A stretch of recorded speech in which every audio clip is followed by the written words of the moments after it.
बहुजन खिलारमध्ये आपल्या सर्वांचं स्वागत.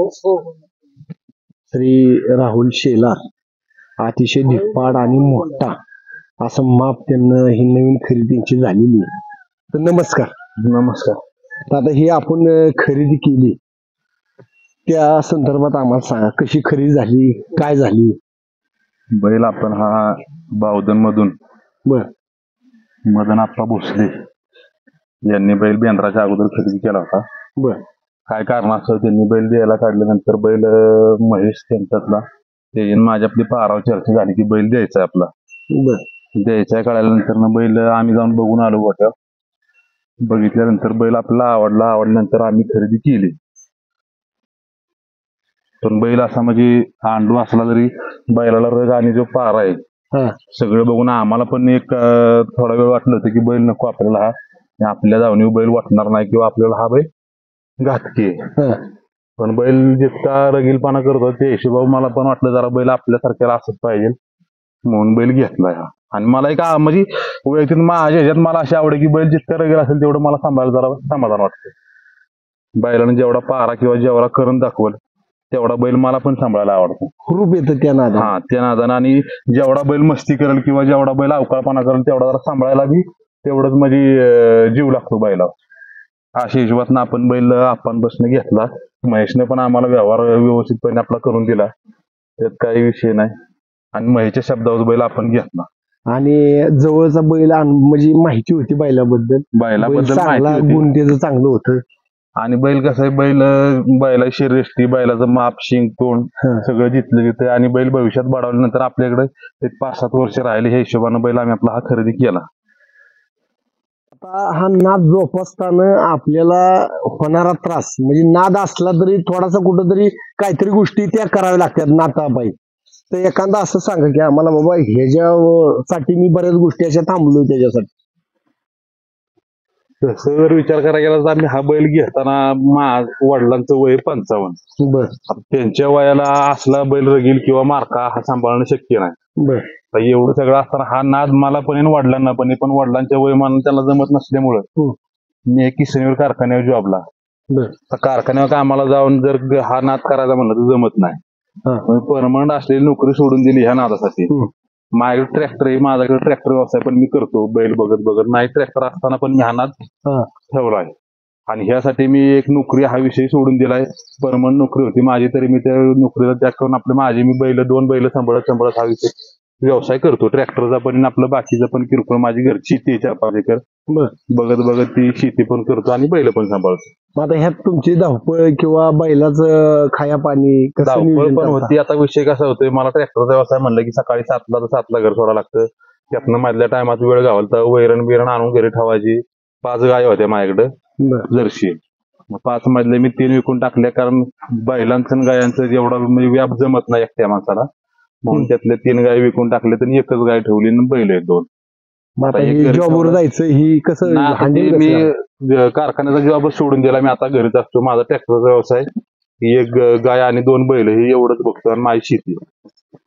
म्हणजे साधारण सकाळी तुम्ही ही सर्व उरकण्यासाठी साधारण किती वाजता उठता बाबा? एक सकाळी 6ला उठल्यानंतर पहिलं शान पाणी करायचं गुरांचं. धारा काढायच्या. धारा काढल्यानंतर वैरण आणायची रानात जाऊन कुट्टी करून एकदा ठेवली की मग म्हातारोबा त्यांना 2 टाइम कुट्टी घालून पाणी बिनी पाण्यात तिथलं तेवढं काम करतात ती. मग आपण काय असेल ते ट्रॅक्टरचा व्यवसाय सकाळी 10 वाजल्यापासून संध्याकाळी 5 वाजेपर्यंत करून 5 वाजता परत हजर राहायचं. धारा बिरा काढायला किंवा बाकीचं पाण्याचं. आता बैल अंड असल्यामुळे वडिलांना जवळ येऊन देत नाही किंवा पाणी ठेवून देत नाही. मग 2 टाइम तेवढं सकाळ संध्याकाळ जरा हजर राहावं लागतं काळजीने. म्हणजे हा नाद जोपासताना बरीच तुमची कसरत होती.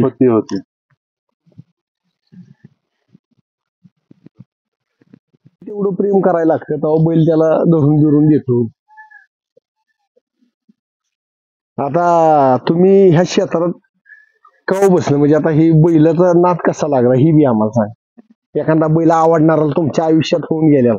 नाही आता माझ्या आयुष्यात म्हणलं तर माझा दरवर्षी बैल बसले असते. होय.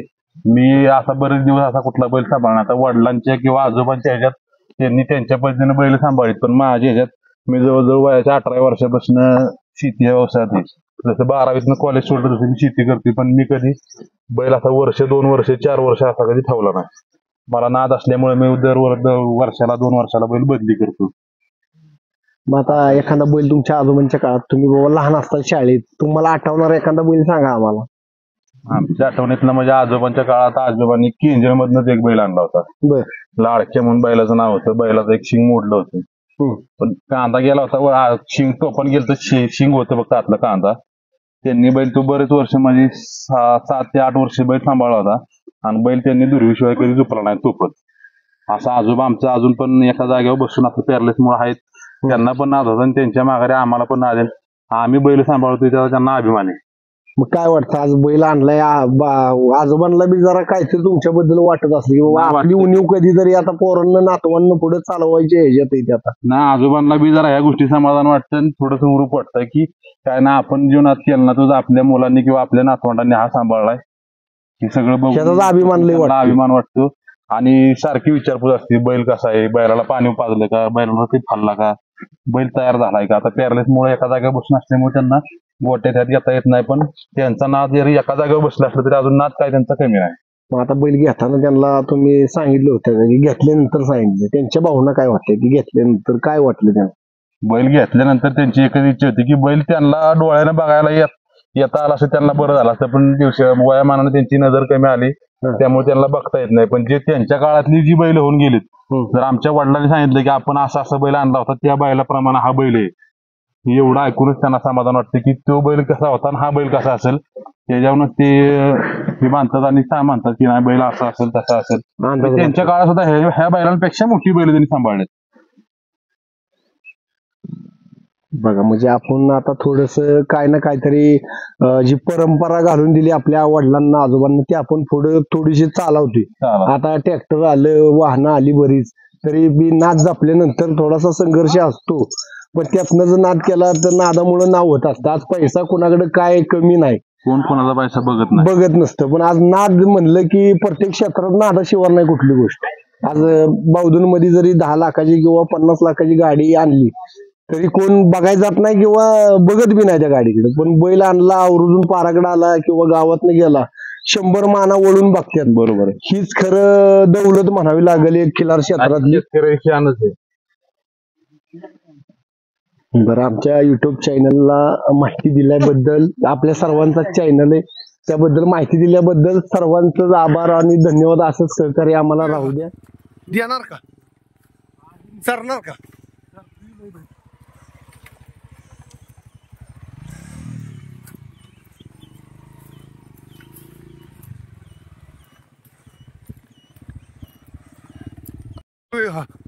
देणार का, सरणार का?